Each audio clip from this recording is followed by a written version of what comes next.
அண்மை செய்தியாக பார்த்து வருகிறோம்.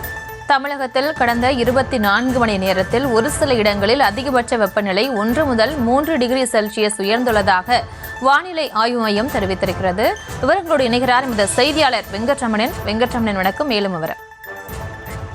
தமிழகத்துல கடந்த 24 மணி நேரத்துல தமிழகத்தில் ஒரு சில இடங்கள்ல அதிகபட்ச வெப்பநிலை 1 முதல் 3 டிகிரி செல்சியஸ் அளவிற்கு உயர்ந்திருப்பதாக சென்னை வானிலை ஆய்வு மையம் தெரிவித்திருக்கிறது. குறிப்பாக தமிழகத்தின் அநேக இடங்கள்ல அதிகபட்ச வெப்பநிலை 2லிருந்து 4 டிகிரி செல்சியஸ் இயல்பை விட அதிகமாக இருந்தது என தெரிவித்திருக்கிறது.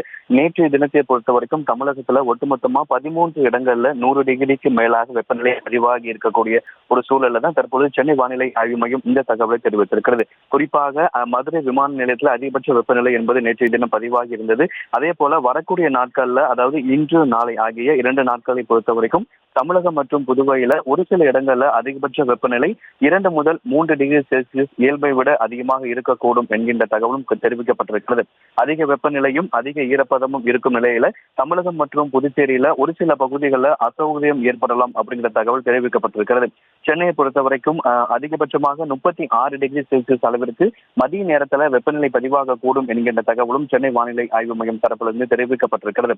வரக்கூடிய நாட்கள்ல தமிழகத்துல படிப்படியாக வெப்பநிலை அதிகரிக்கக்கூடும் என ஏற்கனவே சென்னை வானிலை ஆய்வு மையம் தெரிவித்திருந்தது. குறிப்பாக நேற்றைய தினம் 13 இடங்கள்ல வெயில் சதமடித்த நிலையில வரக்கூடிய நாட்கள்ல இன்று நாளை தமிழகத்துல மற்றும் புதுவையில 2 முதல் 3 டிகிரி செல்சியஸுக்கு இயல்பை விட வெப்பம் அதிகமாக பதிவாக கூடும் என்கின்ற தகவலை சென்னை வானிலை ஆய்வு மையம் தெரிவித்திருக்கிறது.